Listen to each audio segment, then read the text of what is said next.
ಕೊಪ್ಪಳ ಜಿಲ್ಲೆಯ ಹನುಮಸಾಗರ ಸಮೀಪದ ಬಾದಿಮನಾಳ ಗ್ರಾಮದ ಹುತ್ತದಲ್ಲಿ ಪವಾಡ ಪುರುಷ ಎಂದು ಜನರನ್ನು ನಂಬಿಸಲು ಹುತ್ತದಲ್ಲಿ ಪಂಚಾಂಗಗಳನ್ನ ಹೂತಿಟ್ಟ ವ್ಯಕ್ತಿಯ ರಹಸ್ಯ ಬಯಲಾಗಿದೆ.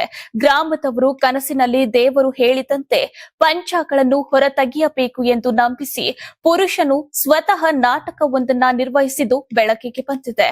ಗ್ರಾಮಸ್ಥರ ಮಠದ ಹುತ್ತದಲ್ಲಿ ಗುರುವಾರ ಪಂಚಾಂಗಗಳನ್ನ ಹೊರತೆಗೆದು ಬಳಿಕ ತನ್ನನ್ನು ದೊಡ್ಡ ಪವಾಡ ಪುರುಷ ಎಂದು ಪ್ರತಿಬಿಂಬಿಸಲು ಯತ್ನಿಸಿದ್ದನು. ಈ ಸಂದರ್ಭದಲ್ಲಿ ಕನಕಗಿರಿ ತಾಲೂಕಿನ ಆಗೋಲಿ ಗ್ರಾಮದ ಮುತ್ತಪ್ಪಜ್ಜ ಎಂಬುವವರು ಸಹ ಕರೆಯಲ್ಪಟ್ಟು ಹುತ್ತದ ಬಳಿ ದೇವರು ಬಂದಂತೆ ವರ್ತನೆ ಮಾಡುವಂತೆ ಮಾಡಲಾಗಿತ್ತು.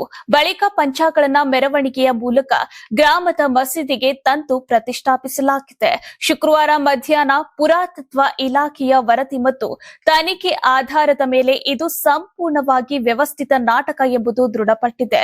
ಪುರಾತತ್ವ ಇಲಾಖೆ ಅಧಿಕಾರಿಗಳು ಹುತ್ತದಿಂದ ಪಂಚಾಂಗಗಳನ್ನ ವಶಕ್ಕೆ ಪಡೆದುಕೊಂಡು ಸಾರ್ವಜನಿಕರನ್ನ ದಾರಿ ತಪ್ಪಿಸಿದ ವ್ಯಕ್ತಿಗಳ ವಿರುದ್ಧ ಕ್ರಮ ಕೈಗೊಳ್ಳಲಿದ್ದಾರೆ ಎಂದು ತಹಶೀಲ್ದಾರ್ ಅಶೋಕ್ ಶಿಗ್ಗಾವಿ ತಿಳಿಸಿದ್ದಾರೆ. ಸ್ಥಳದಲ್ಲಿ ತಹಶೀಲ್ದಾರ್ ಅಶೋಕ್ ಶಿಗ್ಗಾವಿ, ಪಿಎಸ್ಐ ಧನಂಜಯ್ ಹಿರೇಮಠ್ ಮತ್ತು ಪುರಾತತ್ವ ಇಲಾಖೆಯ ಹಿರಿಯ ಅಧಿಕಾರಿಗಳು ಉಪಸ್ಥಿತರಿದ್ದರು.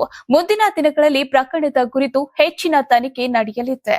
ನೀವು ಸಣ್ಣ ಆಗ್ಬೇಕಲ್ವಾ? ಅದು ಒಂದು ಉತ್ತಮ ಆಹಾರದಿಂದ ಸಣ್ಣ ಆಗ್ಬೇಕಲ್ವಾ? ಪ್ರತಿದಿನ ನಮ್ಮ ಜೀನಿ ಸ್ಲಿಮ್ ನ ಯೂಸ್ ಮಾಡಿ ಯಾವುದೇ ಸೈಡ್ ಎಫೆಕ್ಟ್ ಇಲ್ದಂಗೆ ನೀವು ಸಣ್ಣ ಆಗ್ತೀರಾ.